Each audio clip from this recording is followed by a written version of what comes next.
Noong pong New Year's Eve noong 2019, nang binigay sa akin ng Panginoon yung theme for the year, Experiencing Plenty in 2020. At pagkatapos po, January, nagsisimula ng madama ng buong mundo yung plague. At bigla po nag-lockdown noong March 15. Ay marami ang siguro ay nag-iisip, ano ba yung experiencing plenty? Alam niyo yung plenty, ang Panginoon never na ang tinutuko niya ay material things. Never. Gusto niya mag-increase ang ating faith.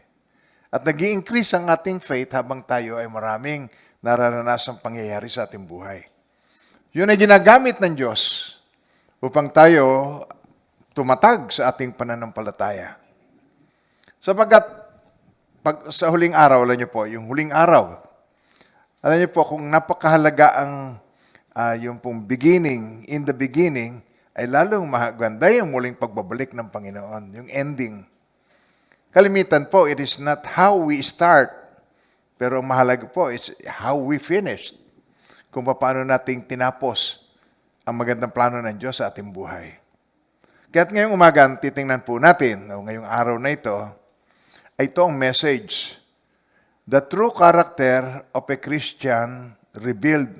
Pagdating po ng huling araw, marireveal ang true Christian at ang impostor na Christian. Sa ating kapanahonan ngayon, ligligan. At kung inyo pong nabasa ang salita ng Diyos, ang pag-ibig ng marami, at ano po, ang pag-ibig ng yung lawlessness will abound and the love of many will grow cold. Makikita natin na doon sa ligligan na ito, marami ang makakaranas ng maraming mga pagsubok sa buhay. At susubukin ang ating katatagan. We will be shaken. Aalisin yung mga madaling mayanig, may iwan yung hindi nayayanig. Sapagkat ang mamanahin natin ay kaharian na hindi nayayanig. Amen po ba tayo? Amen. At ang kailangang matutunan natin ay kung paano tayo ay maging matatag. Kaya ang purpose po ng message nito, yung the true character of a Christian revealed, ang marireveal dito ay true Christians at saka yung impostor ng mga Christians. At ang purpose ng message, the purpose of this message is to enlighten the church. To enlighten the people of God, ang mga mananampalataya. Dahil kung tayo man ay true Christian o impostor Christian, God will reveal. Ihahayag ng Diyos pagdating ng araw. Maganda ang plano ng Panginoon sa atin kung siya ang ating shepherd. Kung ang shepherd ay ating Lord. The Lord is my shepherd, I shall not want. So kung ang shepherd ay ating Lord, tiyak na tayo ay hindi mangangailangan, pupunuin ng Lord ang ating mga pangangailangan. Tutustusan ng Diyos ang ating mga pangangailangan. So John chapter 10 verse 14, sabi niya, I am the good shepherd, and I know my sheep, and I am known by my own. Nakikilala ko, ako ang mabuting pastol, kilala ko ang sariling akin. Kilala ako ng sariling akin, magkakilala silang dalawa. Kaya napakahalagang makita natin yung relationship na yon na nais ng Panginoon na ma-establish. Dahil sabi po sa Luke 8, verse 16 to 18, no one when he has lit a lamp covers it with a vessel or puts it under a bed, but sets it on a lampstand, that those who enter may see the light. Yung papasok doon, sa Tagalog po, yung papasok doon, makikita. Walang taong pagkatapos magsindi ng ilawan ay tinatakpan ito ng isang takalan o kaya inilagay sa ilalim ng higaan, kundi inilalagay ito sa talagang lalagyan upang makita ng mga pumapasok ang liwanag. Magniningning ang liwanag.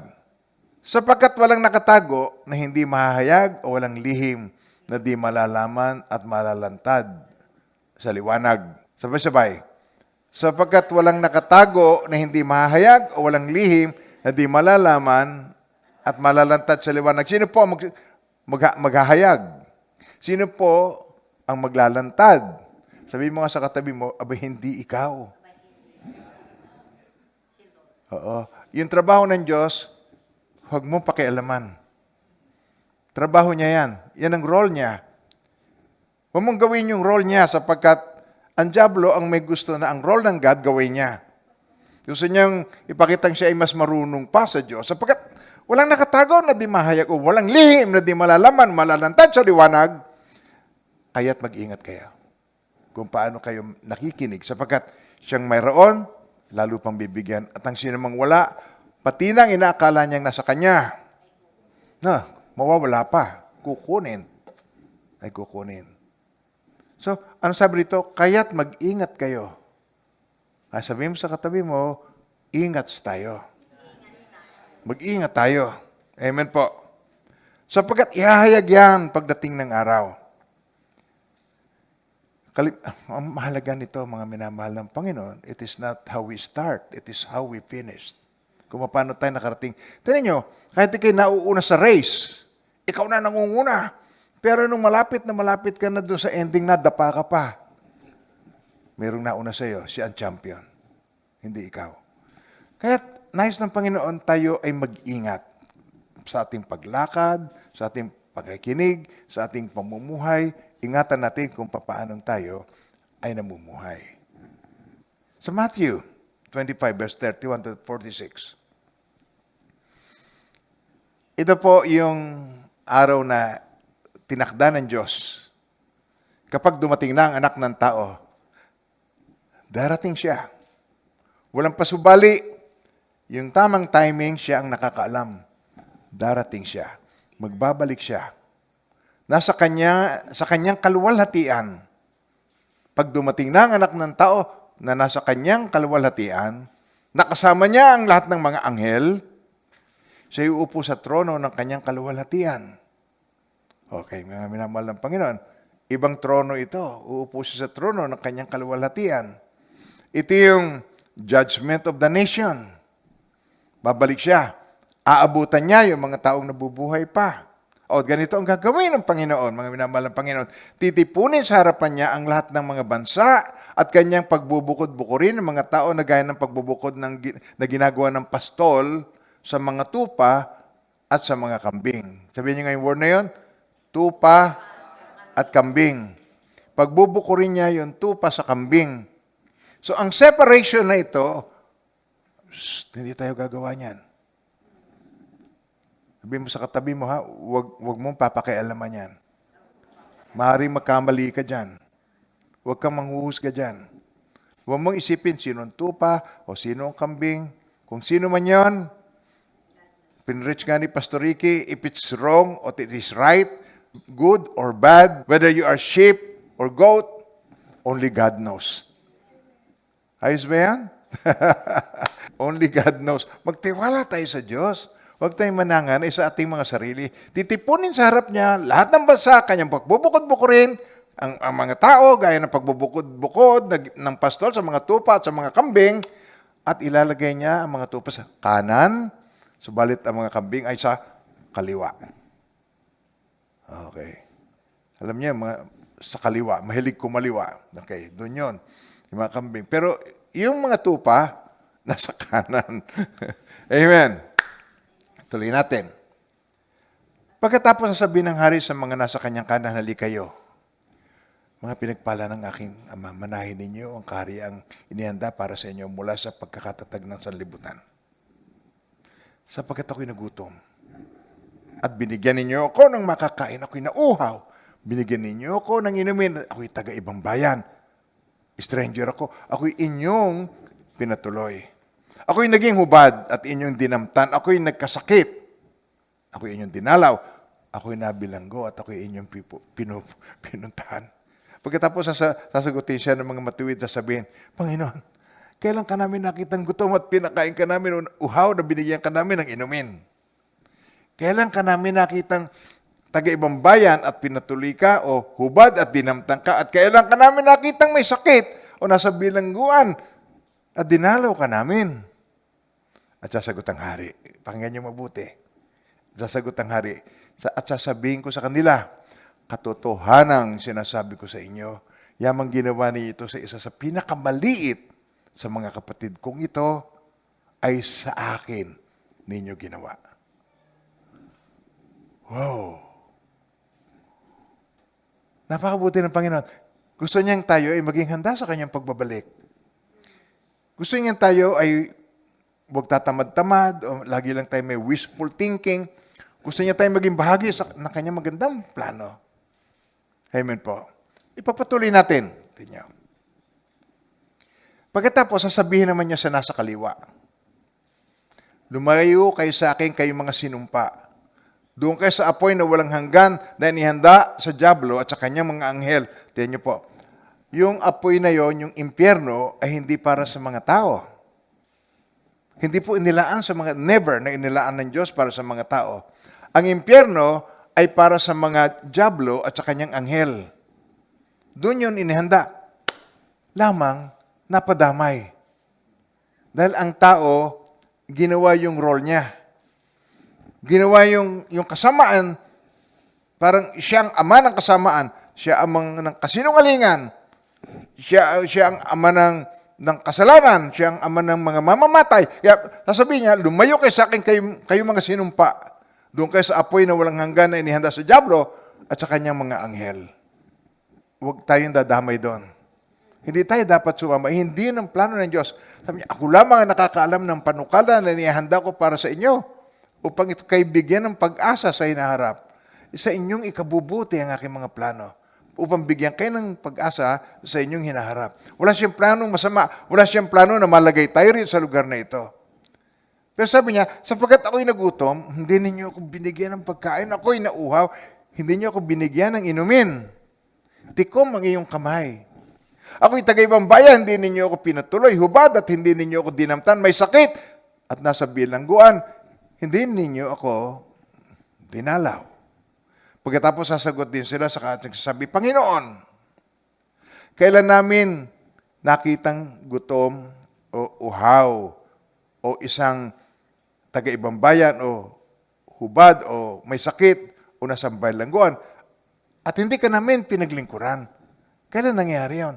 At sila sasagutin niya na nagsasabi, katotohanan sinasabi ko sa inyo, yamang hindi ninyo ito ginawa sa isa sa pinakamaliit na ito ay hindi ninyo ito ginawa sa akin. At ang mga ito'y mapupunta sa walang hanggang kaparusahan, ngunit ang matuwid ay sa buhay na walang hanggan. O, purihin ang Panginoon sa kanyang banal na salita. Sa kanyang lahat ng kaluwalhatian. Amen. Pero gusto ko pong mabigay nyo ng diin itong word na ito sa verse 40, yung kanilang ginawa. Sabi niya rito, yamang ginawa ninyo ito sa isa sa pinakamaliit sa mga kapatid kong ito may ginawa. At saka din naman sa verse 45, yamang hindi ninyo ginawa. Yamang hindi ninyo ito ginawa sa isa sa pinakamaliit na ito, ay hindi ninyo ito ginawa sa akin. So may ginawa at saka hindi ginawa. Ngunit mga minamahal ng Panginoon, ang kaharian ng Diyos, ang pagpasok sa kaharian ng Diyos, hindi sa pamamagitan ng gawa. Hindi ba po, by grace you have been saved through faith and that not of yourselves, it is the gift of God. Amen po. For by grace you have been saved. Ayon sa grace ng Diyos, kayo ay naligtas sa pamamagitan ng pananampalataya. At ito'y hindi sa pamamagitan ng inyong sarili, ito'y kaloob ng Diyos, hindi sa pamamagitan ng inyong gawa, upang ang sinuman ay huwag magmalaki pagdating ng araw na yon. Pero bakit dito, merong yung ginawa at saka hindi ginawa, pagkatapos sasabihin, bakit yung gumawa, binless, tapos yung hindi gumawa, ang mga ito'y mapupunta sa walang hanggang kaparusahan. Sabi rito, ang mga ito'y mapupunta sa walang hanggang kaparusahan, ngunit ang matuwid ay sa buhay na walang hanggan. Maraming na mahal ng Panginoon. Once na ikaw ay na-save, once na ikaw ay nasa yung Espiritu ng Diyos, amen po, merong manifestation. may makikita sa iyong buhay. Merong lulutang at may dadaloy sa iyong buhay.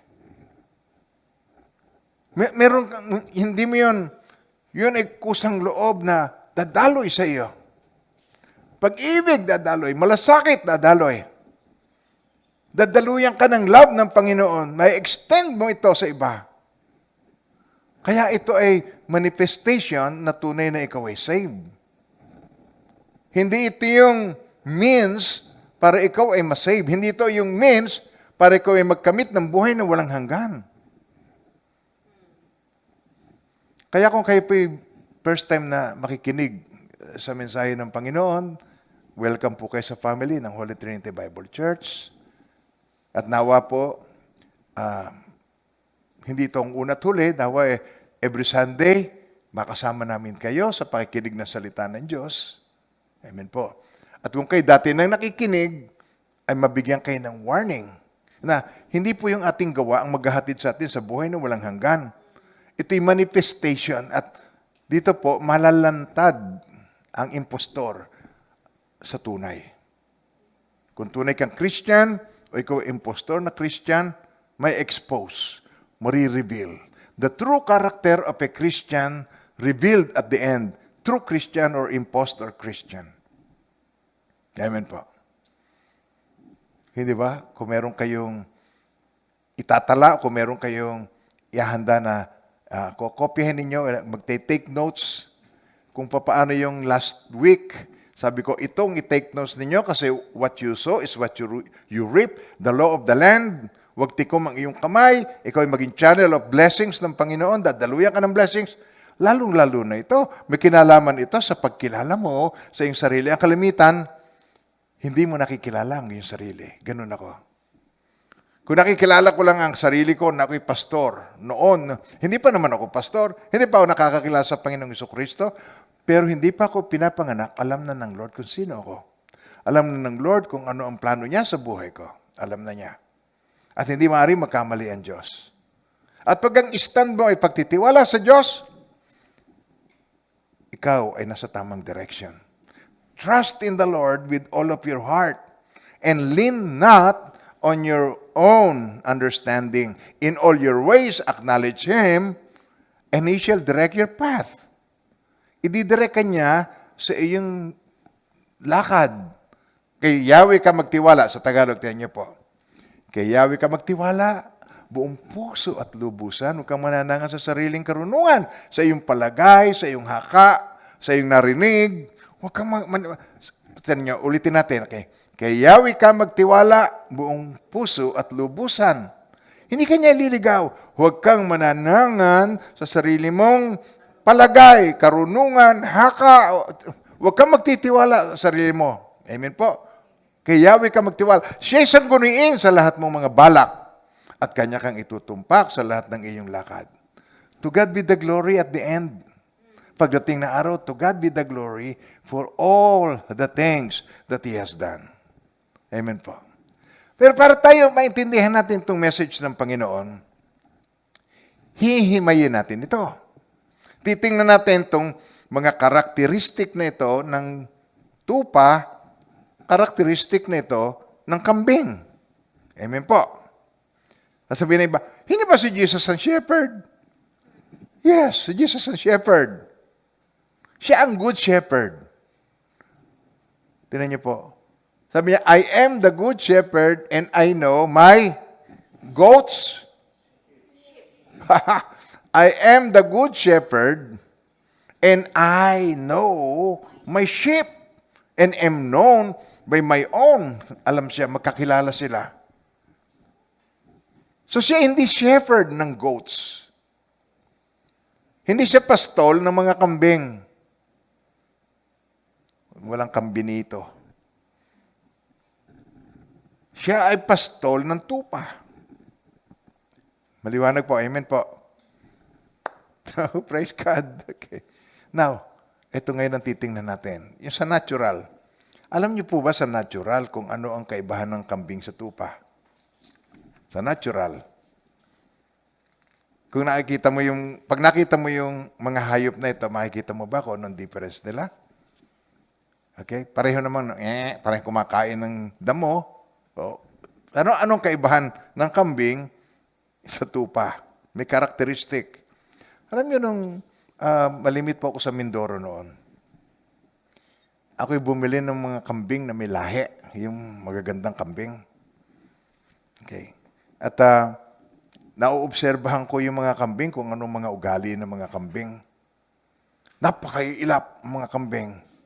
Walang kinikilala kahit yung nagpapastol sa kanya. Nako, talaga naman. At saka, ang mga kambing ay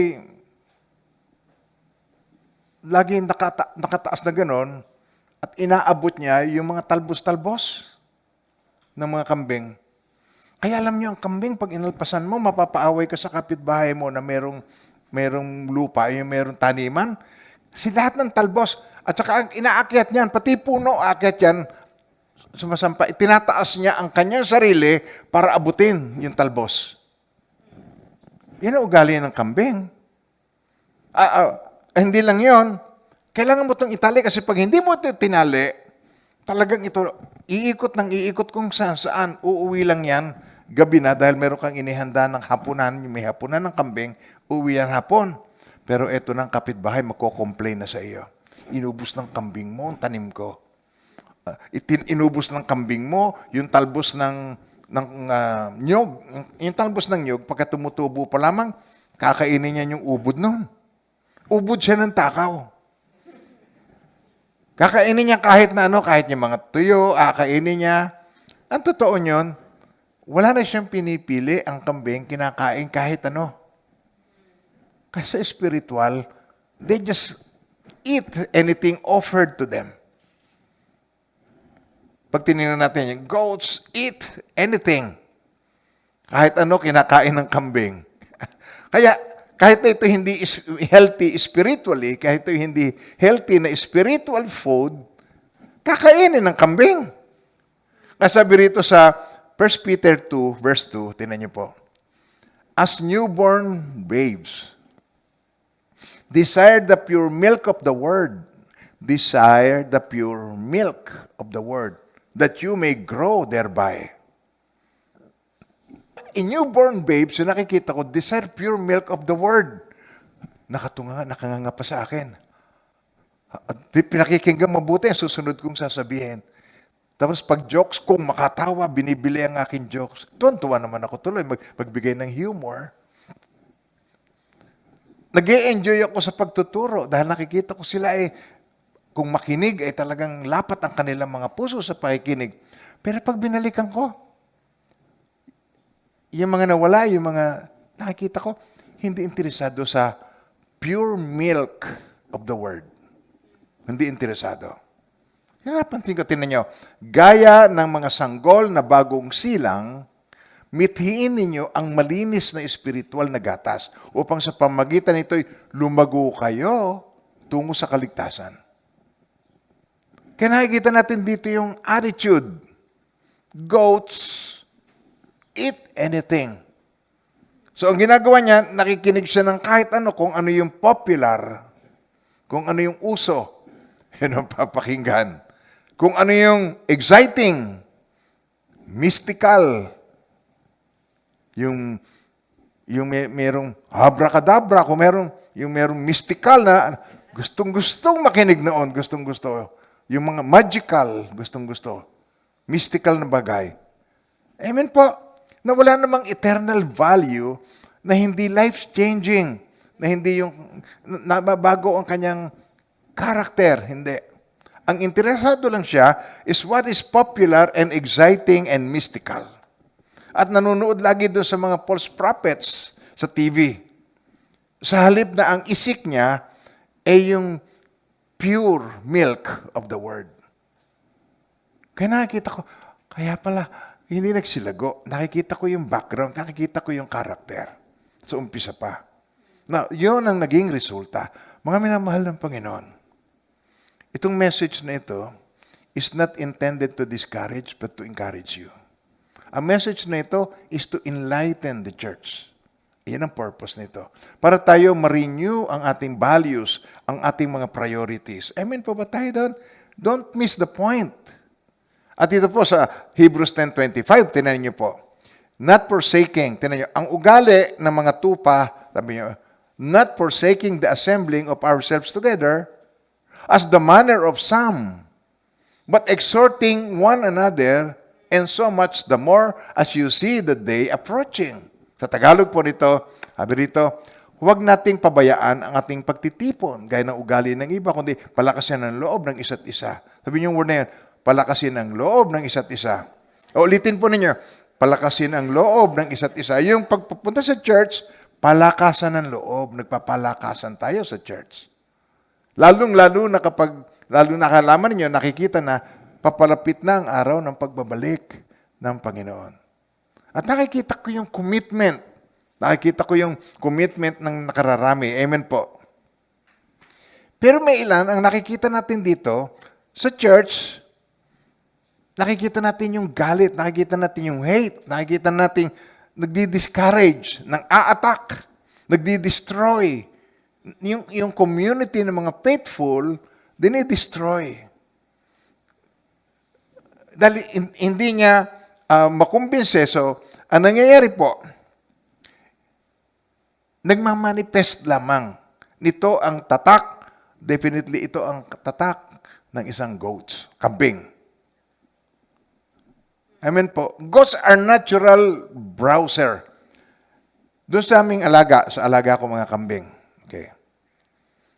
Ito pong mga kambing, pag hindi mo ito itinali, talagang ito mamimiriso ng iba. At ito, kung ulagyan man ng bakod, lagi ito nakaganyan ng paa, nakataas. Lagi nakasampa sa bakod. Nakaganyan yan, mga kambing. At saka kung meron dong nakalawit, aabutin niya yan. Kukuhanin niya yan. Kung may nakalawit na malapit sa bakod, aabutin niya. Nakita, browsers. Ang gusto nila, yung mga tender leaves of the trees. Aakyat yan sa puno. Nakakaakit sa puno. Yung mga cutting off the tips, yung mga talbos-talbos. Sila mahilig sa talbos. At napiprevent nila yung natural development ng puno. Ang makain ng kambing, natutuyo ang puno. Nasisira. They eat the leaves. Yan ang ginagawa niyan. Tataas yan. Yung laging tinitingnan niya, yung malayo, takbo ng takbo. Sila ay napakaliliksi. Sabi niyo, ang tatak ng kambing, maliksi. Alam niyo, ang tupa, nakatungo lang. Ang tupa ay grazers. Ano yung grazer? Nakatungo lang. Ang kinakain nila, yung mga umuusbong sa lupa, eto yung lupa, nasa usbong nakapraso, kakainin niya, bubunutin niya, pati yung ugat. Kasi ang sustansya nasa ugat. So they eat vegetation like green grasses, and when they eat at the ground level, including roots. Nandun kasi nutrient. They tend to be more selective in what they consume. Alam mga kambing, minsan namamatay yan sa gubat. Alam niyo kung bakit? Natitilas. Alam niyo ba yung tilas? Sa Mindoro sa amin, ang tawag niya sa tilas, yung po'y samutyang nakaliliit na nandun sa loob ng dahon. So, kain ito doon, mamaya mo, makita mo yung kambing mo, nakatihaya doon sa damuhan. Hihinga-hinga kasi natilas. Yung samutyang bumara na doon sa kanyang hingahan sa respiratory, hihinga-hinga. Tuwan-tuwa naman yung mga maglalasing. Kakaldereta na nila itong kambing. Kaya, ito ang kaibahan ng sheep at saka kaibahan ng goats. Ang goats browser, ang sheep naman, ito po ang sheep grazers, grazing. Titingnan nila yung mga vegetation na tumutubo, yung mga damong bagong usbong, yan ang kinakain nila. Tungo ulo, larawan ng kababaang loob. Taas ang ulo ng kambing, larawan ng kapalaluan. Kaya nakikita natin dito na ang Panginoon, hindi siya pastol ng kambing. Siya ay pastol ng tupa. Kaya pag sinasabing, bakit hindi hinahanap ang nawawalang tupa? Opo. Kasi ang Panginoon naman po hindi pastol ng kambing. Pastol siya ng tupa. Amen po ba, mga minamahal ng Panginoon? Tinitingnan natin yung karakter para makita mo, ay, ako ba'y tupa o ako'y kambing? Titingnan natin dito sa aking ipanaliliwanag na ito, kung ikaw ay tupa, ikaw ay kambing. Alam niyo po ang kaibahan nito. Napapahamak ang kambing sa kanyang katakawan. Kasi nga, they eat anything. Kung ano yung komportable, kung ano yung uso, kung ano yung nakikita niya, kung ano yung exciting sa kanyang paningin, yun ang kanyang kakainin. So, ang nangyayari po, mga minamahal ng Panginoon, nagagalit siya sa tupa. Nanunuwag ito. Ayaw niya yung mga faithfuls ng God. So, yung shepherd, ang tinitingnan niya at inaalagaan niya, ay ang mga tupa. Dahil ang mga tupa ay humble. Ang mga kambing, ito po ang buntot. Nakaganyan, taas ang buntot sa likod. Wala kang kambing na hindi nakikita na pointed. Ayan. Ayun, gano'n, nakaganyan. Ito yung katawan, nakaganyan ng buntot, taas. Larawan ng kapalaluan. Ang tupa, baba ang buntot. Nagigets niyo ako. Tungo ulo, pag nanginginain niya. Alam ko, kasi nga meron akong kambingan noon sa Mindoro. At may lahi pa nga yung kambing na yon. Oh, yun, tinan nyo ha? Kaya, naubos din, nanakaw lahat. Okay, ngayon. Can't you take a joke? Kayo naman. hindi ako kumita doon sa aking kambing. Nanakaw isang basang, tuwing may matitilas, marami yun maraming kambing yun. Kay Brother Sancho, tuwing may matitilas, kambing ko yun. Pero pagka merong malaki na ibebenta na, kay Brother Sancho yun. So, ang church, the church is getting sick dahil sa maling nutrients na kinakain ng mga kambing. Amen po. So ito ay nagkakalat, ito ay nakakahawa. Amen po.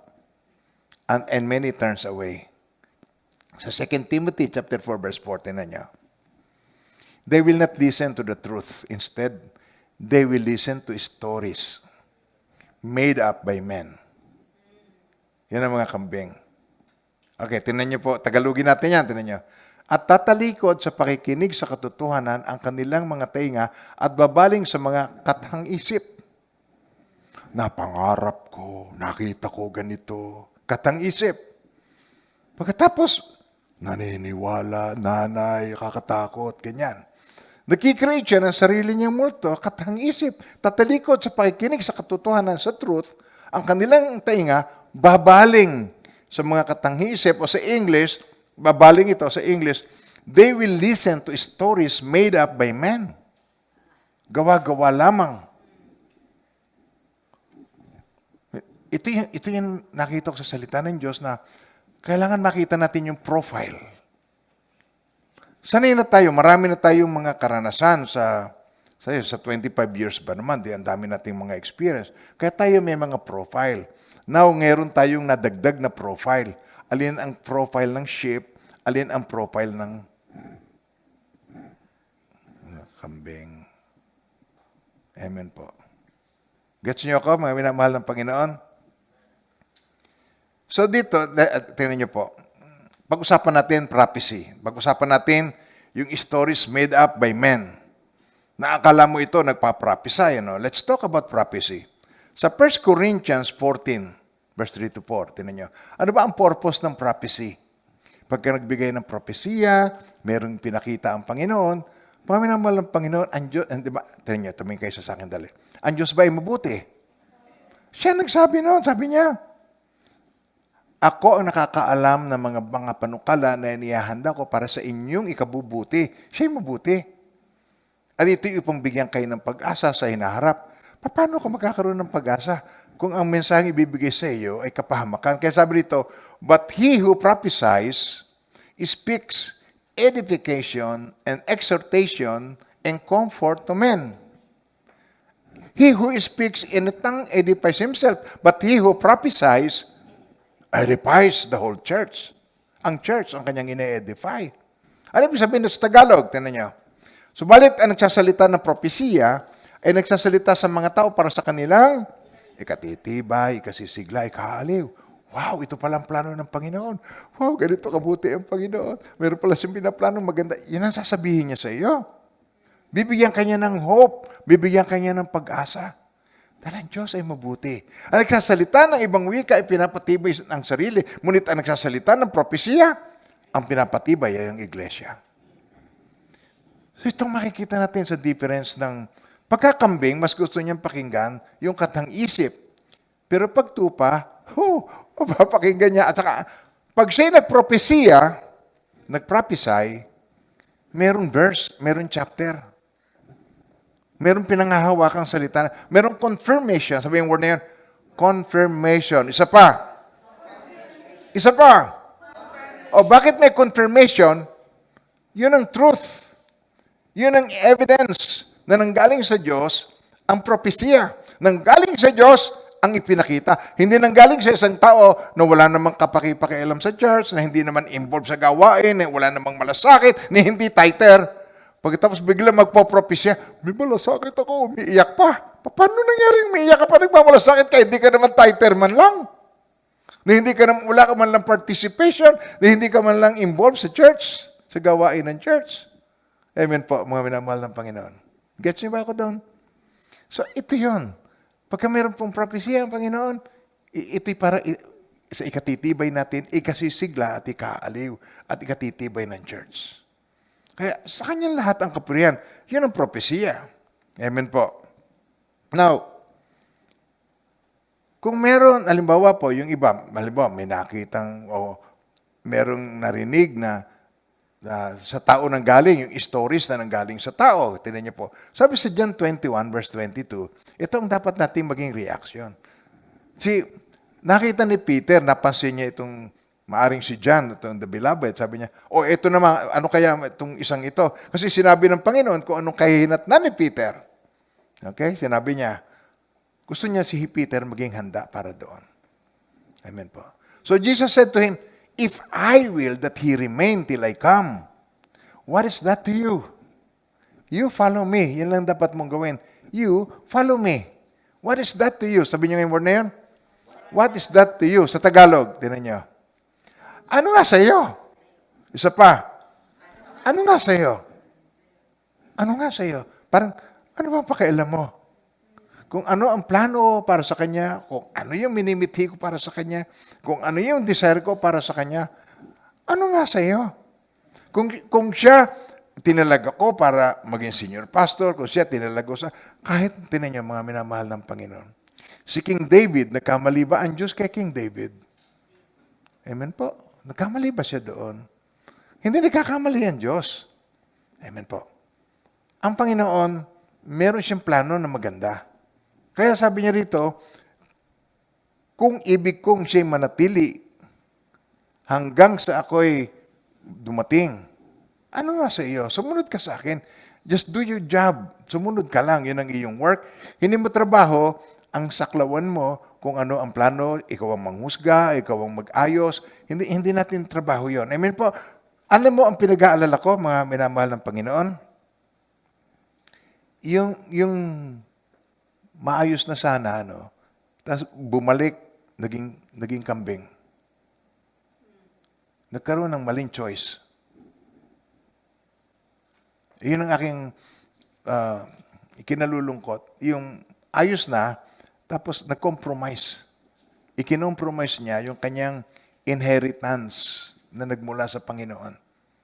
Bawat isa sa atin, meron tayong inheritance to the praise of His glory. Pero huwag mo i-compromise yun dahil sa iyong nararamdaman, dahil sa iyong emosyon, huwag mo i-compromise. Amen po. Lahat tayo, meron tayong opportunity para i-demonstrate na tayo ay mga tupa ng Diyos sa halip na tayo ay kambing.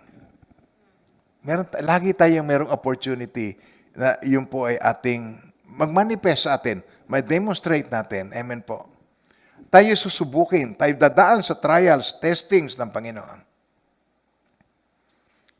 Kaya itong separation na ito, ihihiwalay ang tupa sa kambing, sa mga huling araw, darating itong mga ito.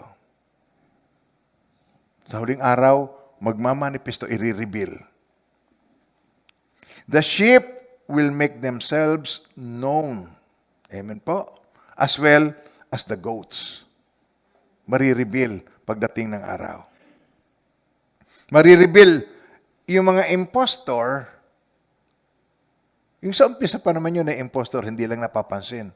Okay? Magiging from bad to worse. Lalala pa ito. Yung mga hypocrites na nagpapanggap, hallelujah, hallelujah, pagkat nakataas ang kamay, pero ang puso malayo sa Kanya, mga minamahal ng Panginoon, malalantad ang mga ito. May expose pagdating ng araw. Sa 2 Timothy chapter 3, verse 12, tinan niyo. Paano may expose? Yes, and all, ito yan, mga to, and all who desire to live godly in Christ Jesus, all will suffer persecution. Makakaranas ng persecution ang mga tupa ng Diyos. Sabi sa Tagalog, tunay na ang lahat ng ibig mabuhay na may kabanalan kay Kristo, lahat ng ibig mabuhay na may kabanalan kay Kristo Jesus, daranas ng pag-uusig. Tingnan niyo, basahin niyo uli. Ready? Okay, go. Tunay na ang lahat ng ibig mabuhay na may kabanalan kay Kristo. Kabanalan kay Kristo, hindi kabanalan ng sarili mo, kabanalan kay Kristo. Sa English, tingnan niyo po. English. And all who desire to live godly in Christ, si Christ, nasa loob ni Christ, in Christ Jesus. Wala tayong sarili nating holiness. But all who desire to live godly in Christ Jesus will suffer persecution. Ito mararanasan. Amen po. So I urge you, akin pong ini-encourage kayo. Ito encourage you, mga minamahal ng Panginoon. Isip para bigyan kayo ng katatagan para dito makita mo ang sarili mo na maaring hindi mo nakikita. Ang pangalawa na titingnan natin. Ano yung una? Okay. Goat eats anything. Ang pangalawa, goats are arrogant. So, yung pride, yung arrogante, yung taas buntot. Okay? Makikita natin dito, taas buntot, taas ulo. May balbas, taas ulo. Goats are arrogant. Ako ang hari ng kabundukan. Okay? King of the mountain. Yan ang goats. Amen po. Taas ulo. Sa Isaiah 14, verse 13 to 14, niyo, ito i-describe dito. Sabay-sabay natin basahin. Amen po. Manalangin muna tayo. Let us pray. Heavenly Father, without the divine intervention of the Holy Spirit, Lord, we will not be able to understand. Help me. Sabihin sa Kanya, Lord, help me. Help me that I may understand. All the glory, all the praise belongs to you in Jesus' name. Amen. Amen. Sa Isaiah 14, verse 13, kita niya, 14. Ito yung sinabi niya kay Lucifer. Yung pong the most beautiful angel of God. Sabi niya, for you have said in your heart. Sinasabi-sabi mo, sarili mo, ito yung heartbeat mo. I will ascend into heaven. I will exalt my throne above the stars of God. I will also sit on the mount of the congregation on the farthest sides of the north. I will ascend above the heights of the cloud. I will be like the Most High. Ilang ayan? 5. I will.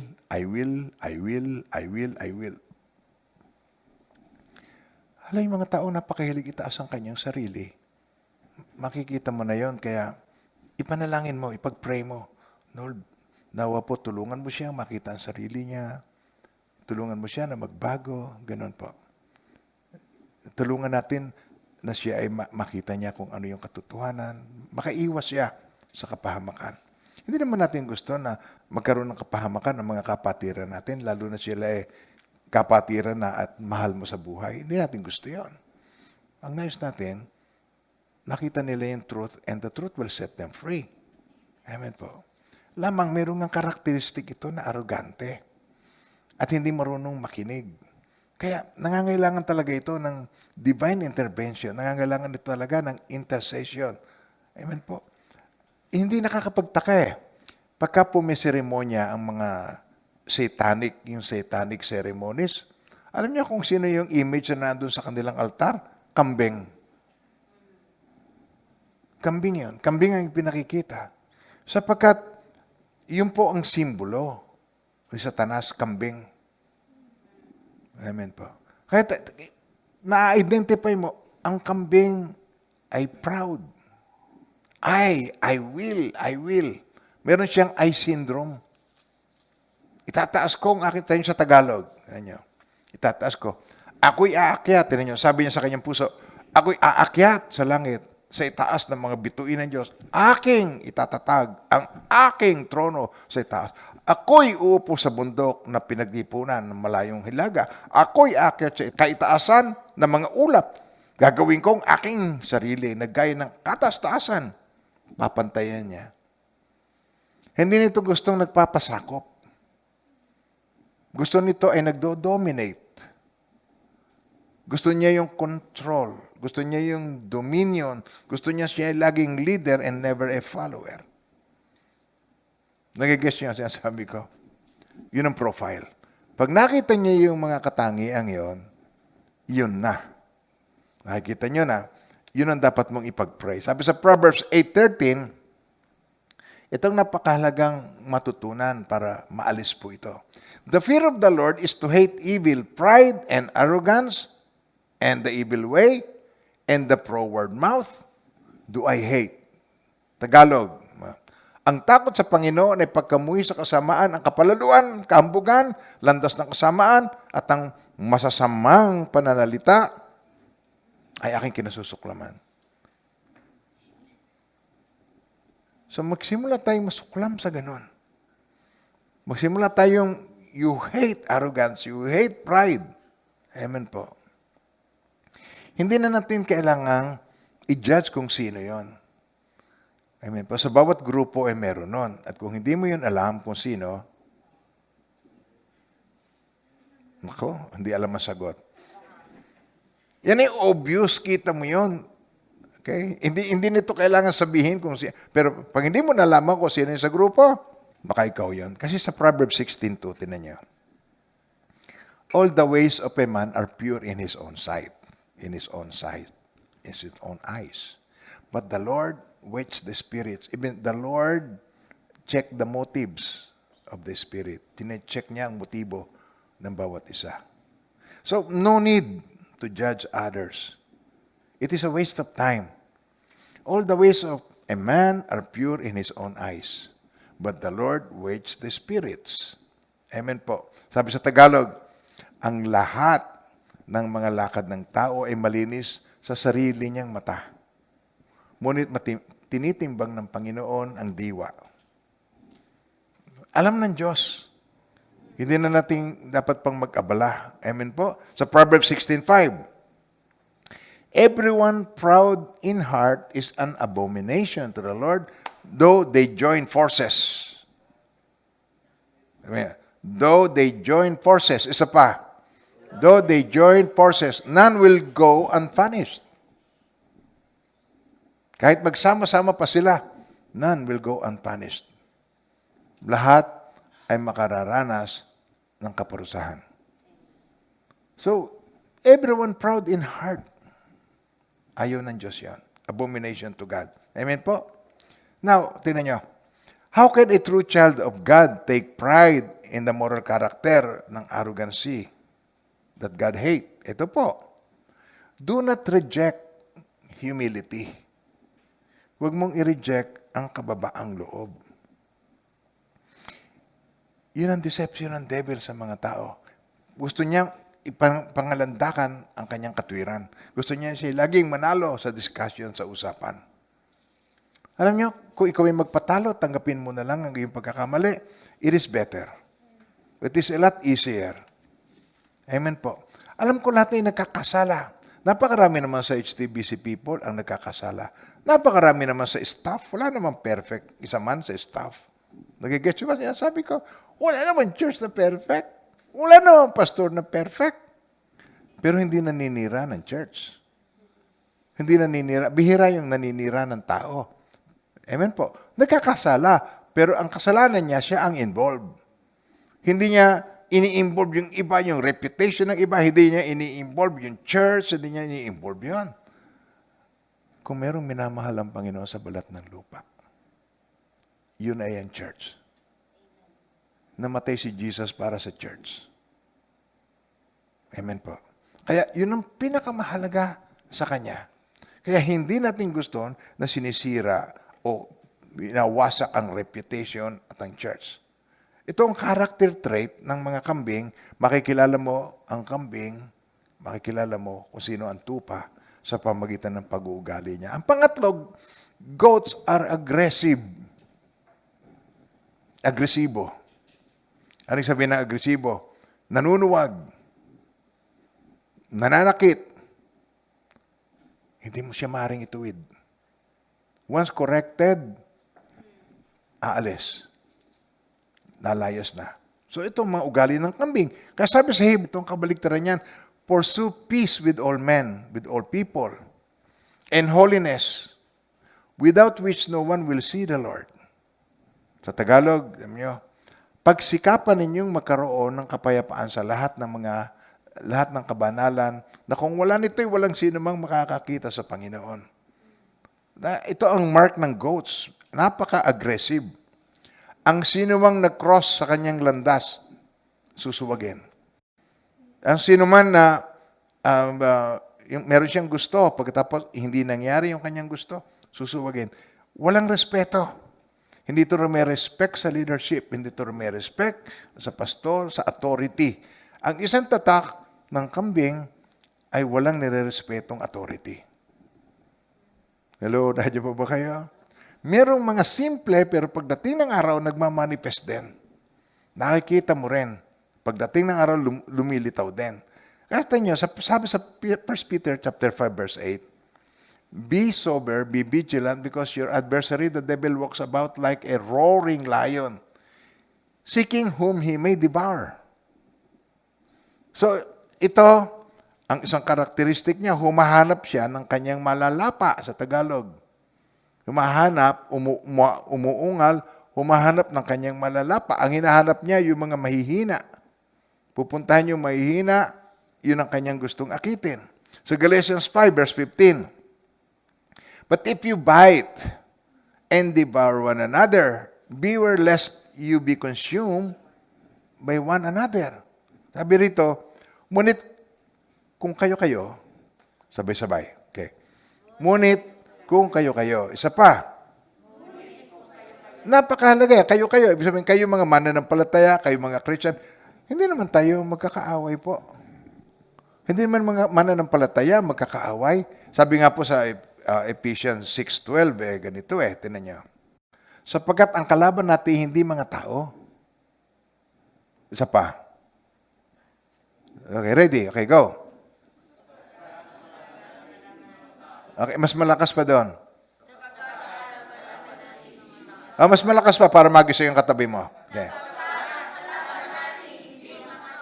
Kundi mga pinuno, mga may kapangyarihan, mga tagapamahala ng kadilimang namamayani sa sanlibutan ito, ang mga hukbong espiritual na kasamaan sa himpapawid.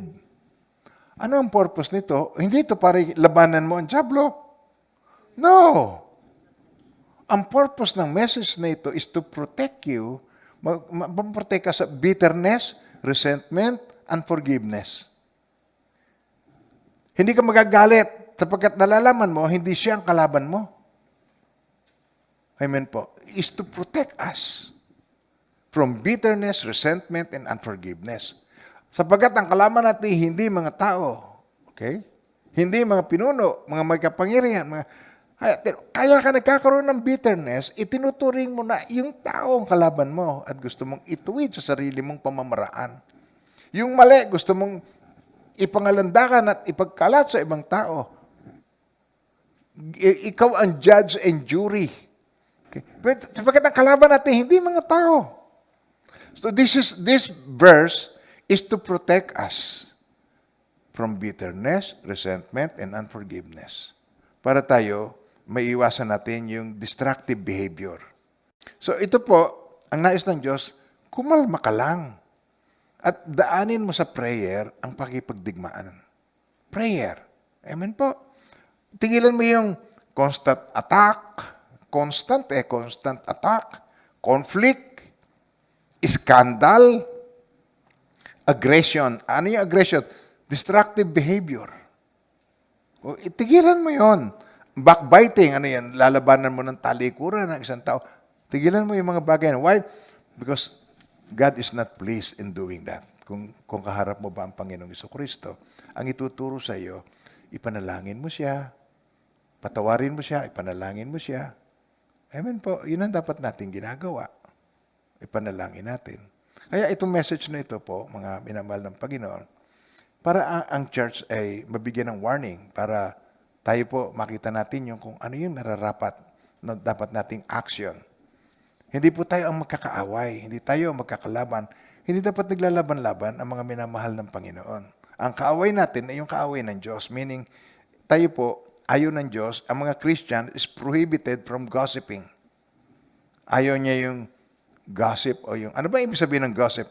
A person who habitually spreads intimate or private rumors or facts about other people tungkol sa buhay ng iba. That is gossiping. Ayaw niya itong gawin natin. Sa 1 Timothy 5:13, tinan niyo, and besides, they learn to be idle, wandering about from house to house. And not only idle, but also gossips and busybodies, saying things which they own not. Sa Tagalog po, tinan niyo, bukod dito, natuto silang maging mga tamadachi. Okay, mga tamad. Ibig sabihin to, mga walang magawa na nagpapalipat-lipat sa mga bahay-bahay at hindi lamang mga tamad, kundi mga chismosa at mga pakialamera, chismoso at mga pakialamero na nagsasalita ng mga bagay na hindi na nararapat kasi kung mahal mo, hindi mo gagawin yon. Kung mahal mo ang isang tao, hindi mo yung gagawin yon. Nakukuha niyo ba mga minamahal ng Panginoon? Mahal ba ng Diyos ang mga makasalanan? Seriously, tinatanong ko po kayo, mahal ba ng Diyos ang mga makasalanan? Hindi naman nagparito ang Panginoon para sa mga banal. Siya naparito para sa mga makasalanan, nakatulad ko. Mahal din ba ako ng Diyos? Mahal ka rin ng Diyos? Mahal tayo ng Panginoon. Amen po. Hindi dapat tayo nagchichismisan, hindi tayo dapat naghahanap ng mga katiwalian ng isa't isa, tapos ipapangalang dakat. Ang gumagawa lang yan ay mga politiko na gustong iboto. Gumagawa yan para dinidiscredito niya ang isang tao. But in the church, wag mong gagawin yun. Magalit si Lord. Bawal yon. Prohibited in the church. Gossiping, ayaw ng Lord. Nag-i-spread ka ng mga ganyan, yung intimate, mga private rumors or facts. Kahit sabihin mo pa, totoo naman. Kahit naman totoo, lahat ba ng totoo, dapat mo sabihin? Kung ang nanay mo ba, merong asawa, tapos yung asawa ng tatay mo, yung tatay mo, yung ba, kung halimbawa na-involve sa lola mo, pagkatapos, yun ba dapat mong ikalat? Hello, nandiyan ba po tayo? Hindi ba kahiyan ng family yun? Kahiyan ng family na ang tatay mo at saka lola mo, dahil mas maganda ang lola mo kaysa nanay mo, ay nagkaroon ng ganong chismis. Yung ba dapat mong ikalat?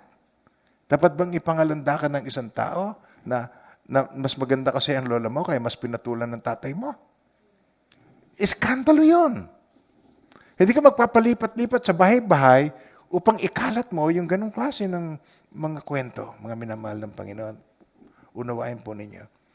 Ichinichismis mo ang isang tao, sinisiraan mo ang isang tao because of hate, because of bitterness, because of rebellion.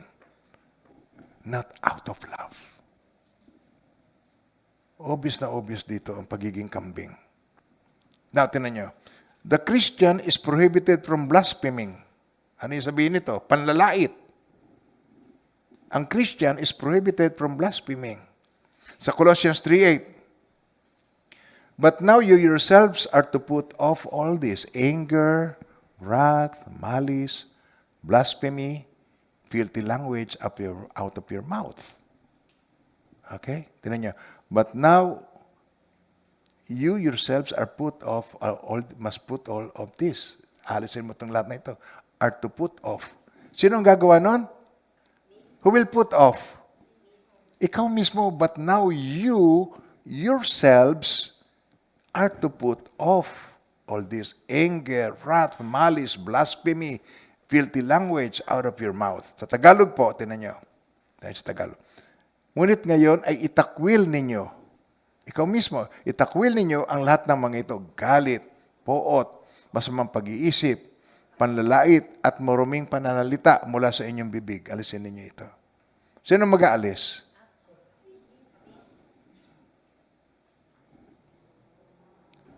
Inihintay ko ang Diyos na alisin sa akin. Hindi, ikaw ang mag-aalis nito. Out of your own free will, aalisin mo ito. At naparito si Jesus, mga minamahal ng Panginoon, ay ganito. Sa Luke 5:32, ang sabi ng Panginoong Jesucristo, I have not come to call the righteous, but sinners to repentance. Ang pagkakaparito ng Panginoon para tayo ay kanyang tulungan na makapag-repent. Let us pray for them. Pray for them instead of condemning them. Amen po. Manalangin tayo. Okay? Thank you, Lord. Heavenly Father. Alam niyo po, Panginoon, ang dalahin ng mga kapatid. Alam niyo po, Panginoon, ang mga kabigatan sa kanilang mga puso. Kung kambing o tupa, Diyos ang nakakaalam. At kami narito para magsumamo. Kami narito para i-lift up sa iyo. Kami narito para ihingi ng tulong at habag sa iyo, Panginoon. Tayo mga naliligaw ng pag-iisip. Naliligaw, Panginoon, ng kung saan siya sa side. He's in the wrong side, even right now. Tulungan niyo po, Panginoon, na makapanumbalik ang kanyang tiwala ay sa iyo, hindi sa kanyang sarili. Dinadalangin po namin na siya magtagumpay.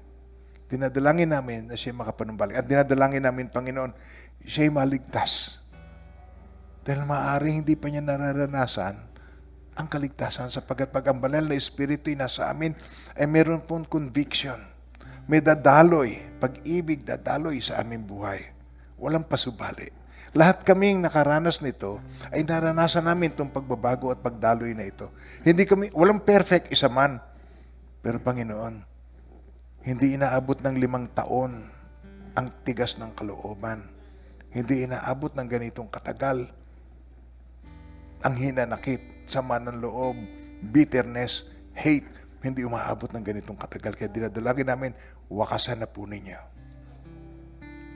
Lord, ikaw ang magwakas ng kasamaang ito in Jesus' name. Amen. Amen. Sa 2 Timothy 3, verse 2 to 5, nanyo. For men will be lovers of themselves. Sa mga huling araw, ito pa yung magiging ugali. Lovers of money, boasters, proud, blasphemers, disobedient to parents, unthankful, unholy. So sa Tagalog po, sa mga huling araw na ito, sapagkat ang mga tao ay magiging maibigin sa kanilang sarili. Kitang-kita natin yung evidence na ito. Maibigin sa sarili. Amen po. Lahilig ito sa laging new arrival, new model. Laging lang mahilig sa layaw. Kaya sabi, ang tao ay magiging maibigin sa sarili. Maibigin sa salapi. Mayayabang. Mga mapagmalaki, mapanlait. Suwail sa mga magulang, mga walang utang na loob, walang kabanalan. Hindi nakikita yung mga gandang bagay. Walang katutubong pag-ibig. Mga walang habag. Sabi sa mga na yan, mga walang habag. Mga mapanirang puri. Mga walang pagpipigil sa sarili, mababangis. Mga hindi maibigin sa mabuti. Mga taksil. Traitor, Matitigas ang ulo. Traidor, tinan yung taksil. Pagtitiwalaan mo, papabayaan mong sumama sa leadership meeting. Pagtapos, paglabas niya, sisiraan niya at kung ano-ano sasabi. Mga taksil, matitigas ang ulo, mga palalo, mga maibigin sa kalayawan, sa halip na mga maibigin sa Diyos. Mga may anyo ng kabanalan, ngunit tinatanggihan ng kapangyarihan nito. Lumayo ka rin naman sa mga ito. From these people, turn away. Huwag ninyong pakisamahan at makahawa. Ipanalangin nyo na lang, but turn away from these people. Amen po. Amen po, mga minamahal ng Panginoon. Ako, ang isa pa, tanyo, ang Christian prohibited from gossips, ang mga Christian prohibited from blaspheming. Ito ang pangatlo. Especially, slandering. Ito po ang ayaw ng Panginoon. Slandering. Ayaw na ikaw ay mapanira. Sa 1 Timothy chapter 6, verse 3 to 5. If any man teach otherwise and consent not to a wholesome words, even the words of our Lord Jesus Christ, and to the doctrine of which is according to godliness, he is proud, knowing nothing but doting about questions and stripes. Tatanungin, questionin lagi. Yan ba'y alam ni pastor? Yan ba'y sinabi? Questionin lagi. Ang HTBC, ang title ba niyan ay pangalan ni pastor o pangalan ng Holy Trinity Bible Church? Mga katanungan na suggesting question, nagbibigay ng suggestion na para bagang niloloko ng pastor, ang church ay nakapangalan sa kanyang sarili. Oo nga, para pag namatay ako, may benta ko sa langit yung titulo. May 71 years old na ako. Ilang buwan na lang. Ilan na lang panahon ng buhay ko. Pakiusap ko, huwag ka naman pong magalit sa akin. Sandali na lang naman ako. Ikaw na maghahari pag nawala ako. Kung magtatagumpay ka. But, he is proud, knowing nothing but doting about question and the strifes of words, whereof cometh envy, strife, railing, evil, sarmising. Alam niyo ba yung word na sarmising? Kumbaga sa tamang hinala sa Tagalog. Sarmising, siya ay palalo, walang naunawang anuman, siya ay nahumaling sa mga usapin at sa pagtatalo-talo tungkol sa mga salita na pinagmumula ng inggit, away, paninirang puri, mga masasamang hinala. Tabi niyo, masasamang hinala, sarmising, evil sarmising, paghihinala. Tuloy pa natin, tinan niyo. Pag-aaway ng mga taong masasama ang pag-iisip. At salat sa katotohanan na inakalang ang kabanalan ay paraan ng pakinabang. Amen po. Pag tinanong mo, ano bang ikinagagalit mo? Ano ba nagawang masama sa iyo? Wala namang masabi. But they're just angry. Basta gusto kong magalit. Basta gusto kong ano ba naman iyon? Kailangan natin makita ang katotohanan, mga minamahal ng Panginoon. Amen ba tayo doon? Amen. Sino ba makikita mong tao na walang pagkakasala? Amen. Kasi ako'y may kasalanan, di ngayon pa lang inaamin ko, o nga po, ako'y makasalanan. Ang congregation, inaamin po ni Pastor Jesse na si makasalanan at ikaw ba hindi? Si Jesus ay namatay para sa akin dahil ako'y makasalanan. Kung ako'y banal, kung ako'y righteous, hindi siya namatay para sa akin. Amen po. Nakanapakabuti ng Panginoon. Gusto niya lahat ibigyan ng pagkakataon, magsisi, talikdan ng kasilanan at siya'y magbago. Amen po. Sabi dito sa Titus 3:2, huwag magsalita ng masama tungkol sa kanino man. Huwag makipag-away, maging maamo at magpakita ng hinahon sa lahat ng mga tao. Amen po. Yun ang purpose ng message. Ang tayo po ay magtulungan at magpanalanginan. Amen po. Idalangin natin. Amen po. Simple lang po ang gusto ng Panginoon. Ang isik natin ay kapayapaan. Ang isik natin ay pagkakasundo. Ang goats, isa pang characteristics ng goats, ito po yung kaapat. Constantly jump the fence. Patalon-talon ito sa bakod. Ang goat. Ito ano ibig sabihin nito? Mga minamahal ng Panginoon. Ang mga kambing is never satisfied where they are at. patalon-talon ito sa mga bakod. Meaning, una, wala itong church na nananatili siya. Dahil walang pastor na maaring pakinggan niya, sundin niya. Wala. Mula pa nung umpisa, nung buhat nang siya ay naging Christian, hindi ito nananatili. Ito'y patalon-talon. Paiba-iba. Nagigets naman sinasabi ko. Ang tatak ng kambing, patalon-talon. Kaya sabi ko nga sa inyo po, doon sa 1 John 2:19, ay ganito.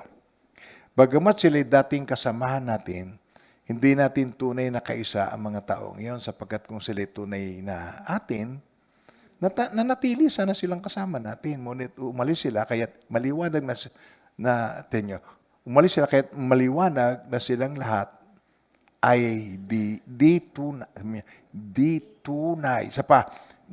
tunay na atin. Hindi natin sila talaga kaisa. Sa English, tala nyo. They went out from us, but they were not of us. Ibig sabihin, noong pa, they were not of us. Meron siyang mga karakteristik na nakikitaan mo, they are not of us.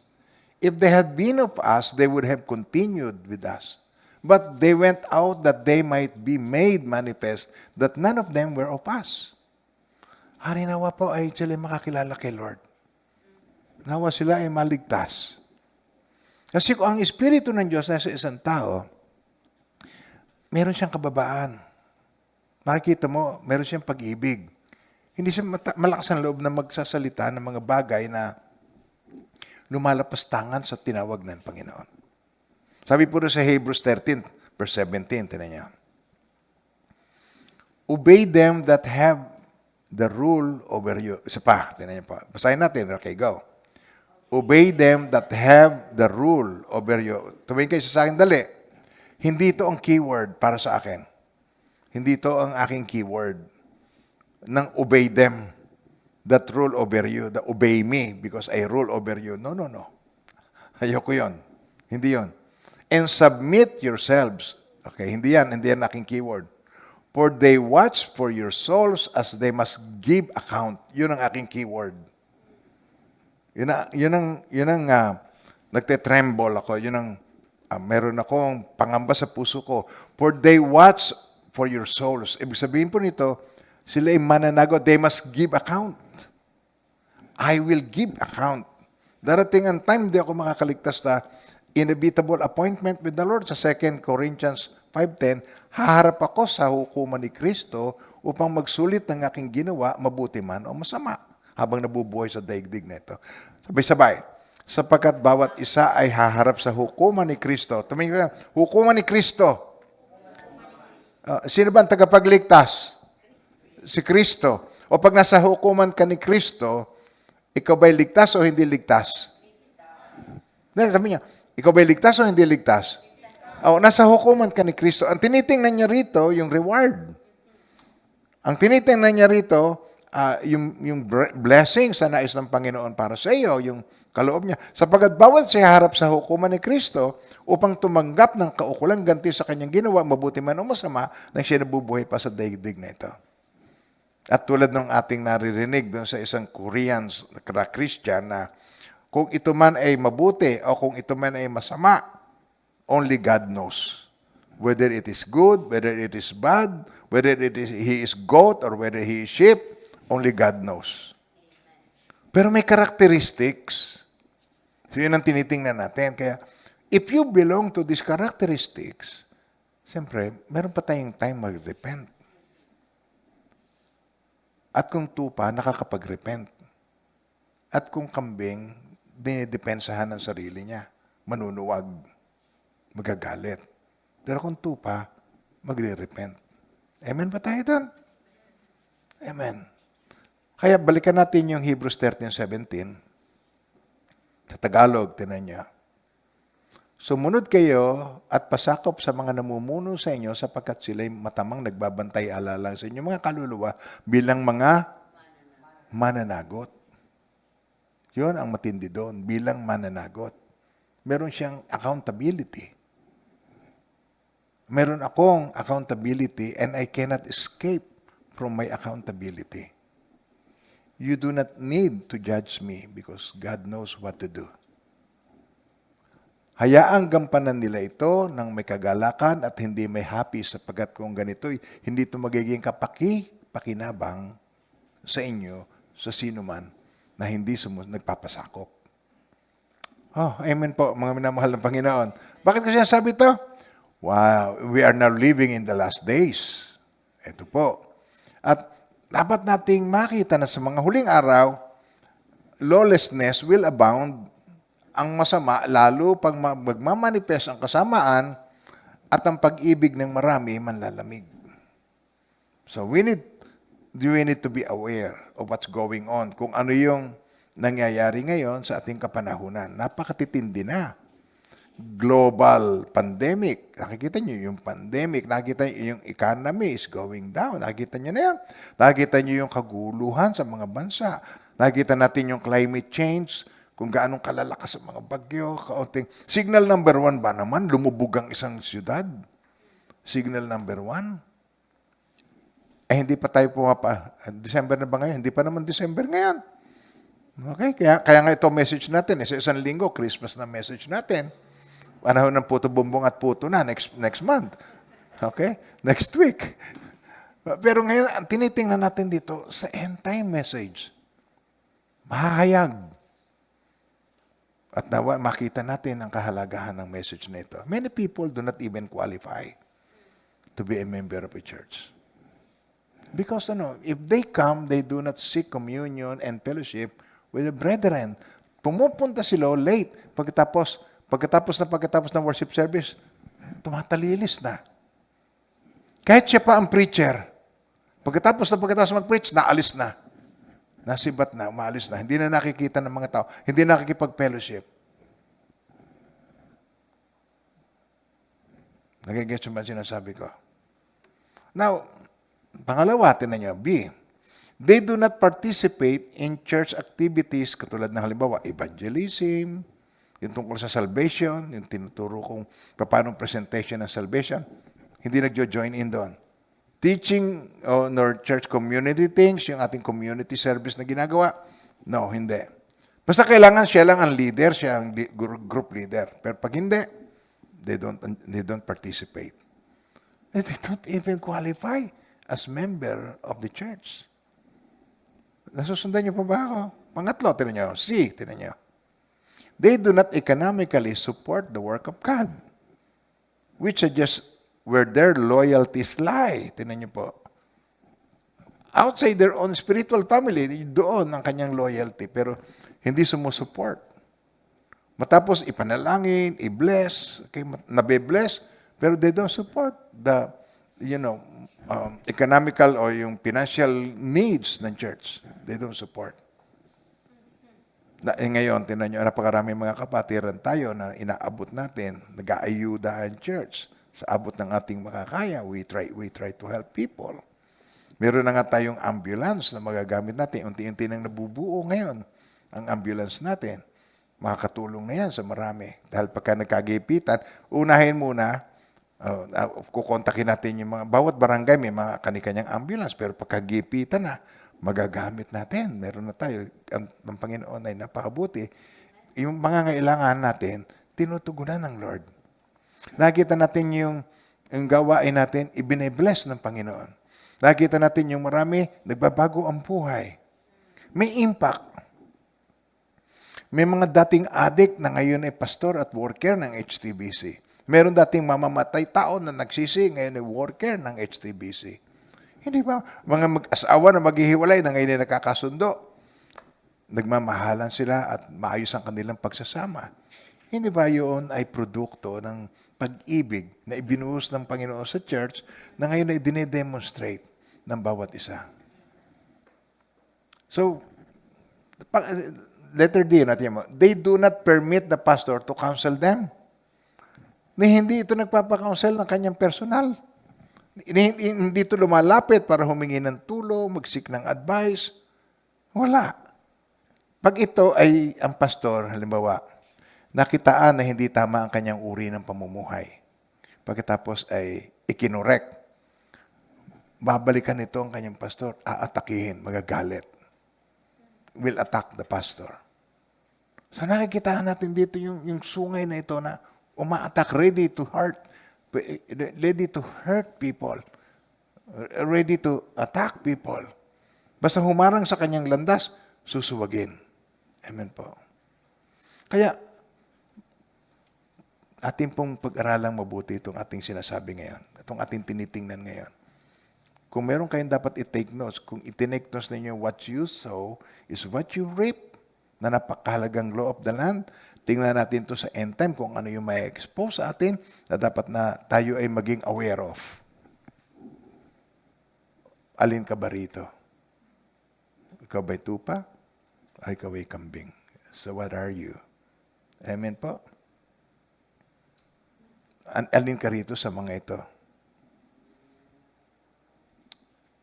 Sa conclusion ng ating message, ano pa ang ina-expect ng Lord sa atin? Ito po, sa John 13 verse 34 and 35. Sabi niya, "A new commandment I give to you, that you love one another as I have loved you, that you also love one another. By this, all will know that you are my disciples if you have love for one another." Paano po ba yung love ng Panginoong Jesucristo? Merong babaeng nangangalo niya, kinaladkad, nahuli sa akto.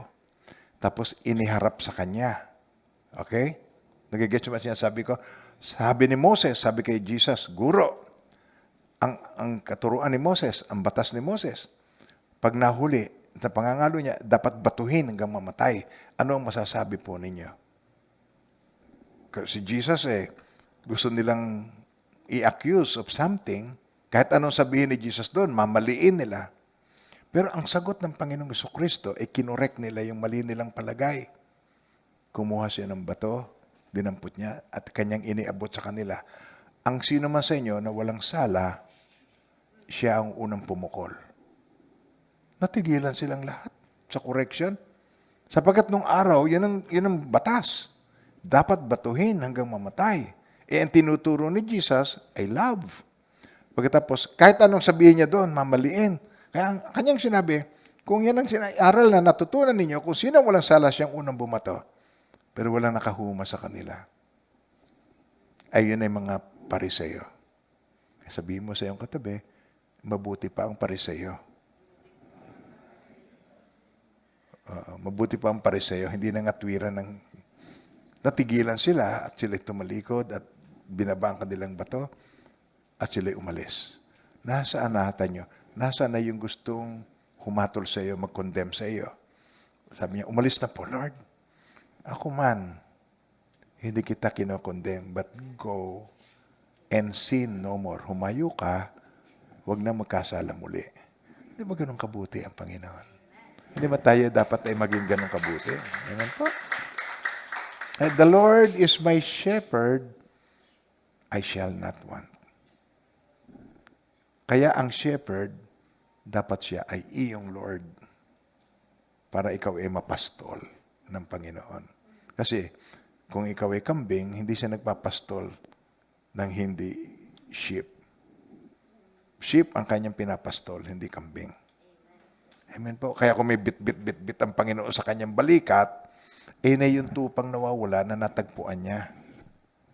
Kung ikaw ay tupa, hanapin ka ni Jesus. Pero kung ikaw ay kambing, edi mananatili ka sa gubat. Pero kung ikaw ay magsisisi, papangkuhin ka ng Panginoon. Ibabalik ka niya sa tamang landas na kinalalagyan mo. At ikaw ang pipili kung ikaw ay magpapakababa o kung ikaw ay mananatili sa iyong pagiging palalo. Amen po. So ano nararapat gawin? Unawain mo ang mga sinasabi ng Panginoon. Isa puso. Sabi po sa 1 Corinthians 11:31, for if we would judge ourselves, we would not be judged. Amen po. Kung usgahan, kung tayo ang term sa Tagalog, kung sisiyasatin muna natin ang ating sarili, hindi tayo hatulan ng Panginoon. Amen po. Yung kababaang loob. Amen po. Amen ba tayo ron? Hindi lang yon. Alalahanin natin sa Luke 10:16. Sabi ng Panginoon, sabi ni Jesus, He who hears you hears me. He who rejects you rejects me. And he who rejects me rejects him who sent me. Nakita niyo yung protocol na yun? Yung paano nagsimula? Kaya dadaloy sa iyo, hinipo niya muna ako. Kaya dadaloy sa iba, hinipo ka muna niya. Amen? Napakabuti ng Panginoon. Amen po? Bayan niyo po na tapusin natin to sa Exodus chapter 20 verse 20. At bayaan natin ito ang manatili sa ating puso, sa ating alaala. Sinabi sa kanila ni Moses. Alam niyo po, ang kautusan ay kay Moses ibinigay ng Panginoon para ito ay sabihin sa mga tao. For the law was given by Moses, but grace and truth came by Jesus Christ. Pero ang purpose ng kautusan na ito, huwag kayong matakot, sabi ni Moses. Sapagkat sinusubok lang kayo ng Diyos. Ibig lang niyang magkaroon kayo ng takot sa Kanya pagkat ayaw niya kayong magkasala. Ang banal na pagkatakot will keep us from sinning. Ang banal na pagkatakot ay will keep us from attacking people. Yung spread natin yung mga kasiraan ng isang tao, mananatili yung banal na pagkatakot, magpapatahimik, magpapayapa sa ating mga buhay. Maraming salamat sa Panginoon. Natanggapin po ninyo itong mga kaloob na ito ng buong puso. And now may the Lord God bless you and keep you, and may His face so shine upon each one of you and be gracious to you. His countenance be upon you and bring you peace. In the name of the Father, and of the Son, and of the Holy Spirit, in Jesus' mighty name. Amen.